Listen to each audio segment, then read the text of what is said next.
One of the things that always bothered me was when, you'd be in a clinic and you'd have OTs talking about, I went to a wedding Saturday night. Let me tell you about it.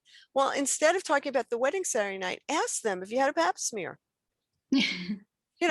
What can we do to get you a pap smear? How do you have a family member that can help transfer you? What can we do? So, there's topics like that where we can be an advocate by just having a conversation and bringing it up. Hi, and welcome to the second podcast episode of OT on the Hill, where we discuss the latest news on policy, specifically policy affecting those in the occupational therapy field and the people we serve. My name is Megan. I'm a doctor of occupational therapy student at Nova Southeastern University, and I'm here again with my fellow classmate and co-host. Hi there, I'm Hannah, a doctor of occupational therapy student and a practicing occupational therapy assistant at a skilled nursing facility in Atlanta, Georgia. We have a very interesting episode today, so let's jump right in. That's right. So today we will be discussing some policies from the Trump administration that affected the OT profession and the clients that we serve, as well as policies the Biden administration could change in the next 4 years to counteract those policies. Right, and we'll specifically be discussing development on immigration and health policies and talk a little bit about Medicaid. We are also excited to have a special guest with us today. She's an occupational therapist, an attorney, and the founder and CEO of the Coalition in Disability Health Equity, and so much more. Dr. Kornblau, Hi. Welcome. We are so excited to have your expert insight added to the discussion today. Very happy to be here. Great.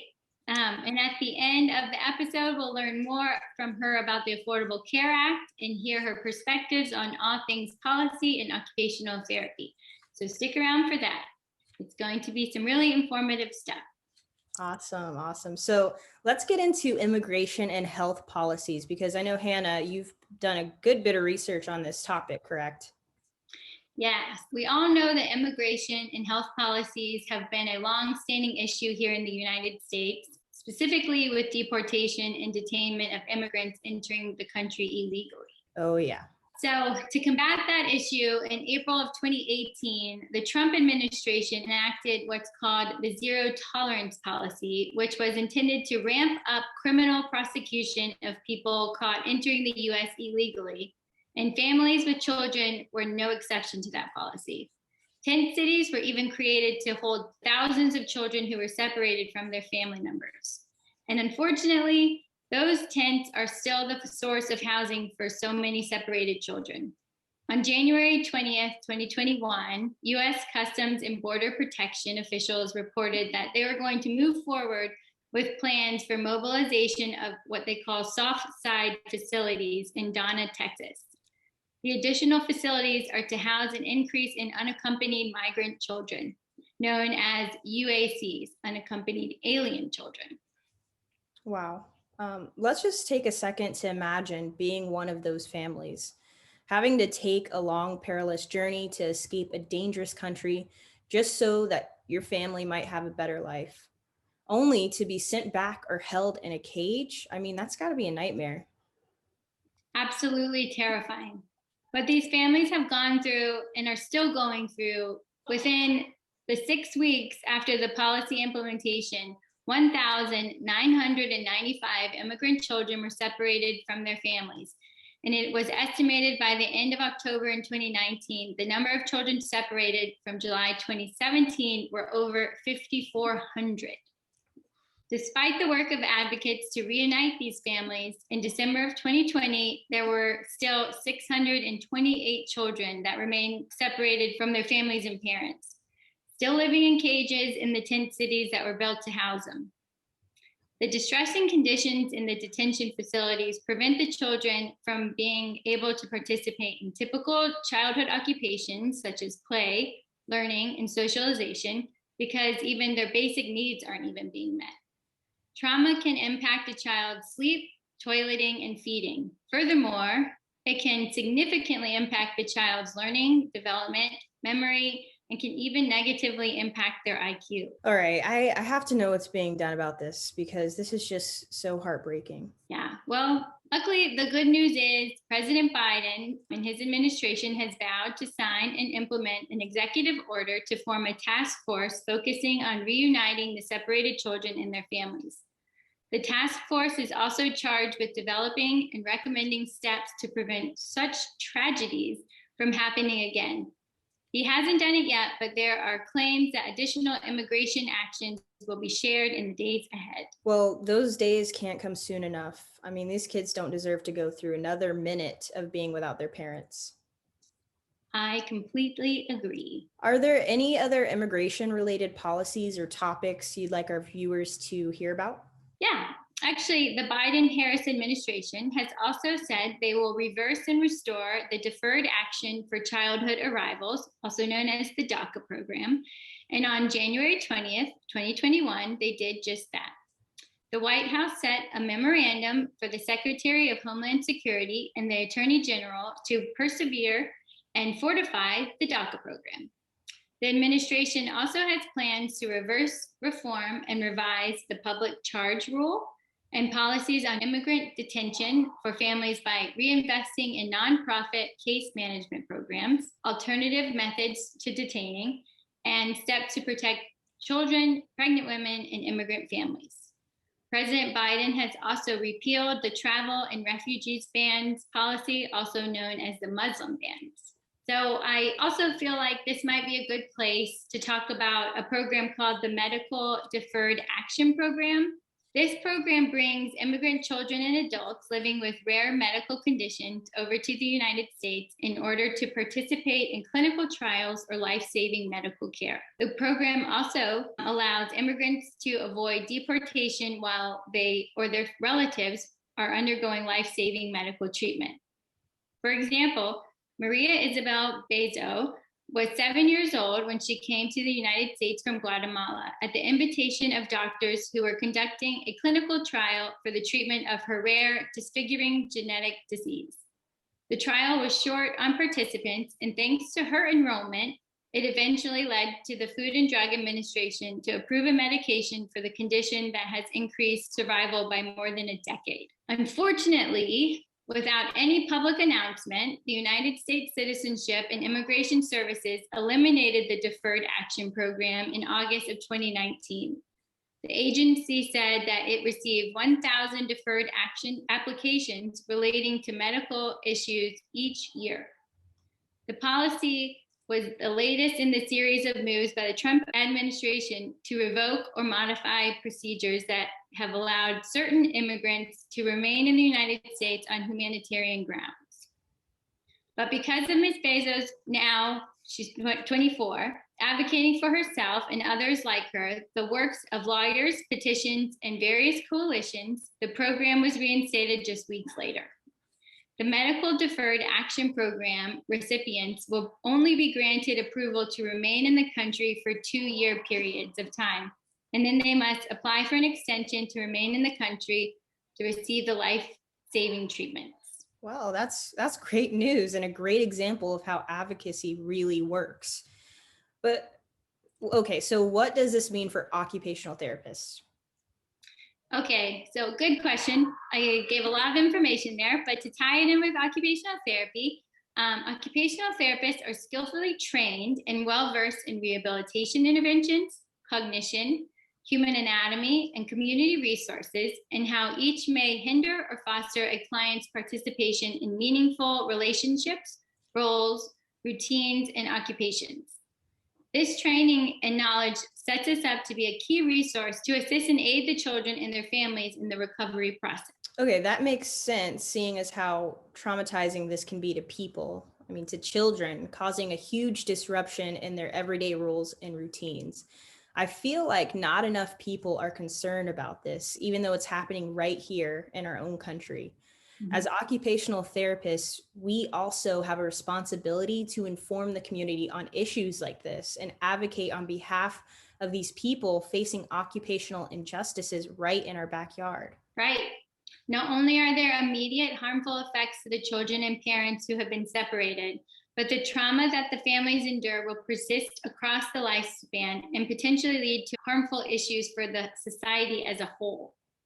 Children look to their parents as a source of security and support, and being forcibly separated from them is categorized under an adverse childhood experience, also known as ACEs. ACEs are linked to many poor health outcomes in adulthood, including substance abuse, decreased mental well-being, and engagement in risky behaviors. So as OTs, we can help individuals who have experienced a traumatic life disruption through occupational adaptation and through the recovery process by supporting the 4 dimensions of recovery: health, home, purpose, and community. Absolutely. Occupational therapists can help by using interventions that promote healthy choices and lower stress levels, enable individuals to engage in purposeful and meaningful activities, provide resources to ensure a stable home, and teach social skills that help individuals create healthy social networks. Hannah, you also mentioned the Biden-Harris administration restored the DACA program. Could you explain to our listeners why this is important to the occupational therapy profession? Sure, yeah. So restoring and strengthening the DACA program will provide its recipients without fear to, let's say, pursue a degree in the occupational therapy profession or maybe any other allied health profession. The Center of Migration Studies reported around 43,000 DACA recipients work in healthcare and social assistance industries. Many current and future occupational therapists who are DACA recipients serve rural areas, underserved communities, and vulnerable populations. So strengthening the DACA program will support the already experienced practitioners and the future practitioners working in much needed communities. Awesome. A lot of great material just now. Dr. Kornblau, do you have anything you'd like to add before we move on to our next topic? I think that you've really hit on a lot of very important points. And, especially that we now have a president who can put things back, who's looking out for children, who's looking out for healthcare, who's looking out for immigrants.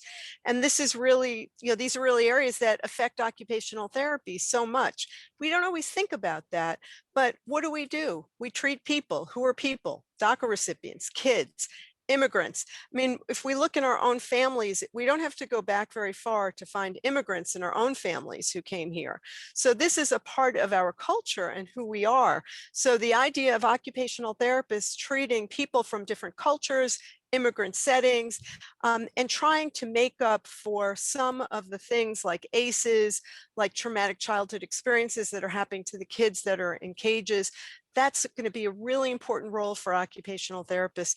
I wish we could set up some capstones where we send students to the border to evaluate these kids and set up programs for them. Unfortunately, I think that might be a little wonky to try and get through any administration to do that, a lot of layers, but it would certainly be something that would be helpful with all the students that are looking for capstones and the need. Absolutely. I love that idea as a capstone experience.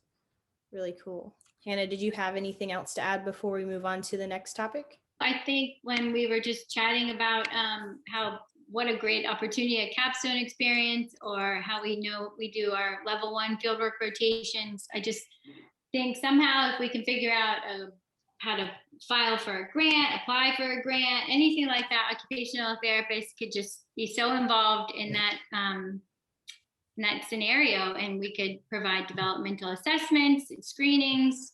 There's a whole slew of things that we could do if we can just get there. Absolutely. If we could just get there. Yeah. All right. Well, let's go ahead and get into the next topic, which started back in 2018 when the Centers for Medicare and Medicaid Services, CMS, sent out a letter or issued guidance for state Medicaid waiver proposals, also known as work requirement waivers. This allowed states to have the option to require people to have jobs or some sort of community engagement in order to be eligible for Medicaid or keep their current Medicaid. Now, it's important to note that this cannot be applied to pregnant women, people ages 65 and older, and those receiving disability benefits. So on the surface, it sounds like a great incentive, more people getting jobs and engaging with the community, and in return, receiving health insurance. As occupational therapists, we should be all for this level of participation, right? Well, yeah, but what sounds good in theory doesn't always translate to good outcomes. Since the CMS guidance was issued, a few states decided to opt into the Medicaid work requirement waivers. Arkansas, being one of them, tried this approach for 10 months, and more than 18,000 people lost their coverage in the first 7 months. And this is just one example. Almost 17,000 people in New Hampshire and 80,000 in Michigan lost their coverage. Wow. So, yeah, something about this plan didn't work because employment did not go up and neither did healthcare coverage. There's a lot of unseen circumstances that can prevent an individual from finding a job or being able to work. Just an example, a single mother living paycheck to paycheck loses her job, and on top of that, doesn't have adequate resources for childcare to find another job. How would they be able to keep their Medicaid in that situation? Exactly. So a lot of complex circumstances on an individual level that aren't always taken into account. And also, who could have foreseen 12 million more Americans losing their healthcare coverage due to the COVID-19 pandemic? But now the Biden administration has started the process to withdraw Medicaid work requirement waivers. Several lower courts have already ruled that the work requirement waivers are unlawful, but some states are fighting this and requesting to appeal this decision. So the ultimate decision to keep or get rid of these work requirement waivers will ultimately lie with the Supreme Court. So we'll be keeping an eye on that in the upcoming months. Got it. All right, so hopefully these remaining states can see how important it is for everyone to have proper healthcare coverage. And of course, without Medicaid, a lot of low-income individuals will not even be able to get the occupational therapy services they need. So it is up to us, occupational therapy advocates, to spread awareness about this and tell your state representatives that you do not support the work requirement waivers, as it is no longer an interest to the public. All right. So for our last segment of this episode, we have Dr. Kornblau here, and we want to ask her a few questions about the Affordable Care Act, because she actually developed a blueprint for the disability public health provisions of the Affordable Care Act. So I'm sure she has a lot to add to this topic. So Dr. Kornblau, for everyone listening, can you tell us more about your role in the creation of the Affordable Care Act and how the policies in the Affordable Care Act relate to individuals with disabilities and other marginalized communities? Sure. I had done a fellowship on the Hill for 2 senators. And when the Affordable Care Act came around, I was doing some work for some consulting and policy stuff for Special Olympics. And I told them, I said, we have an opportunity here to get in the bill more coverage for people with disabilities, to stop discrimination, to really broaden things and make, everybody have to treat people with disabilities, to not be able to say, oh, I'm not going to treat you, and a whole bunch of other things. So I started out with a group that was mostly doing advocacy for racial and ethnic groups. And they would write what we call sign-on letters, where they would put the policy they wanted in a letter, and they'd get all these groups to sign on, and I couldn't get them to put disability in the sign-on letters.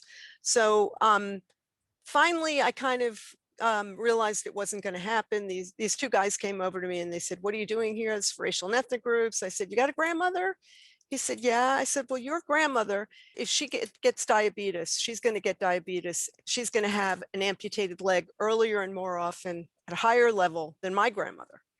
Mm-hmm. And if that happens to her, and she ends up in a wheelchair, she may die of cancer because she may never be able to get a mammogram because the mammography facility won't be accessible. Don't you care about her? And they basically said to me, we can care about her in the next bill. That's not what our goal on this bill. So I said, okay. And I took my bat and glove and I started my own coalition. I put all the disability groups together, national, state, local, and we wrote evidence-based sign-on letters, which was kind of a relatively new thing. because we put the evidence in. This is how many people with mental illness at that time, the studies showed that they died, serious mental illness died 25 years earlier than other people because they weren't treated. They would go into a doctor's office and the doctors didn't want them in their office. So they'd get them out as soon as they could because they didn't want people acting weird. So I had all these evidence-based sign-on letters, and we ended up getting the word disabilities in the bill everywhere racial and ethnic appeared. And the nice thing about that is after that happened, they invited me into the tent. I'm on the steering committee for the group. It's called the HIA Coalition. And now we work together and they understand the concept of intersectionality. That was something I had to explain to them, that nobody is just Black or Asian or gay or disabled or Muslim or whatever. People are more than one thing. And you have to look at that concept of intersectionality. You want to include everybody in the tent. And so now we do that. We work on a bill every year called the HIA bill, the Health Equity and Accountability Act. And we try and make it even better than what we have. So we were able to get anti-discrimination provisions in the bill. So theoretically, doctors are supposed to treat people with disabilities. Now, there is one thing that we thought we had in the bill, but we kind of didn't, but we had. And then we put something in the bill that they had to look at accessible medical equipment. They had to develop standards for accessible medical equipment. Why? Because women with disabilities, they don't get mammograms. We got letters when I worked for Senator Harkin. We got a letter from a woman who wanted to be, she was getting older and she wanted to be weighed. So she asked the doctor, can you weigh me? And he said, I don't have the facilities to weigh you. Why don't you go to the post office and ask them if they'll weigh you on the male scale? Oh, no. So she went to the post office and she asked them, and they said to her, we're sorry, ma'am, we don't weigh people. We only weigh packages. Oh, no. Another gentleman, you're young. Some of the listeners might be a little older, but another gentleman did everything he needed to do a clean out for having what's it called in the intestine? Yeah, for everything you need to do for colonoscopy. And he was a wheelchair user. This was not easy. He spent 2 days on the toilet. So he went to the facility to get the colonoscopy, and they said to him, we're sorry, but we have no way to get you on the table. So here's a cup for a stool sample cup. You can put a stool sample in this cup. That's not the same thing. So the idea was that if we had accessible medical equipment, then people wouldn't have to worry about this stuff. It would be a requirement. So under the Obama administration, they put a group together of experts, including an occupational therapist from the Philly area, I believe it was, to come up with the standards. And it was an interdisciplinary group.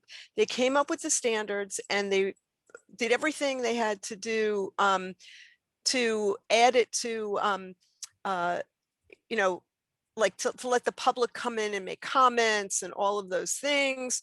And it ended up that, Obama was going to make it required, but it took too much time to get where they got. And so it ended up that by the time they were done, it was a Trump administration. So they made the standards voluntary. So I'm hoping that with the Biden administration, maybe they will make them mandatory. When you think about it, shouldn't everybody be able to get, colonoscopy to prevent dying? Women should be able to get mammograms, some very simple things. Everybody should be able to get these things because it keeps people healthy. And if people are not healthy, it costs everybody money when insurance costs, if you could do prevention, then it just makes more sense. So these are some of the things that the Affordable Care Act did. And some of the things can go a little further, hopefully making that mandatory. But the concept of letting people with disabilities have the same kind of care, that something as simple as a doctor not being able to say to a woman, I'm not going to examine you. And that happened too. One of the ways I got involved in this whole area is I had a friend who was in her, like 31, early 30s, and she was bleeding. And she said to me, I've got a problem. I'm bleeding, and I need to get I need to be examined, and I can't find a gynecologist who will do an exam on me. They won't, transfer me and everything. So, I need a pap smear. So I said to her, I'll find a doctor. I'll transfer you, we'll do it. So I found a doctor.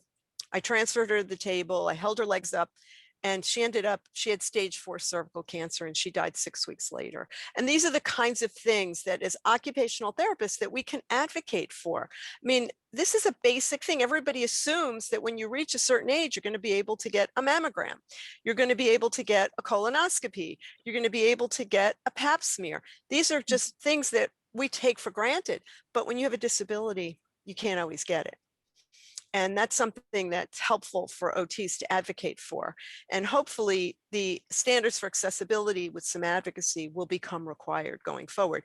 And it doesn't mean that every doctor has to go out and get a new exam table, but it means that when they get a new one, they will. And they have to find alternative ways, at least to ask, do you have someone who could come help you? We can help you transfer. There are other things that we can do. What do you need? And those are our clients when you think about it. The idea of helping somebody with a spinal cord injury rehabilitate to find out that 2 years later they die of cancer when they didn't have to, because they couldn't get a pap smear. Well, that's a good point. I was thinking of how occupational therapy and just the rehab, facilities in general were on the back end. We're there to rehabilitate and improve, but occupational therapists could be so needed in the primary care sector. Absolutely. Or they're preventative, like you were just saying. Yeah. And we don't think about that. And, just the idea of having a conversation, one of the things that always bothered me was when, you'd be in a clinic and you'd have OTs talking about, I went to a wedding Saturday night. Let me tell you about it. Well, instead of talking about the wedding Saturday night, ask them if you had a pap smear. What can we do to get you a pap smear? How do you have a family member that can help transfer you? What can we do? So, there's topics like that where we can be an advocate by just having a conversation and bringing it up. I mean, the woman who wanted to be weighed because she was going, getting older and thought she might be going through menopause soon, and, told to go to the post office scale, that's kind of crazy, but maybe an OT could get involved and figure out a way to get her weighed. Maybe she knows a doctor or a clinic or whatever that might do that. And that's an area where occupational therapy can really be good advocates, because we know about this stuff. It's sort of like health policy. It's, everybody should be entitled to get weighed. That's a policy. Okay. Yeah. Everybody should be allowed to get, if you have coverage, which now with the Affordable Care Act in theory and Medicaid and Medicare, everybody's got that kind of coverage. So in theory, how can we see that those things are carried out? What do our clients need?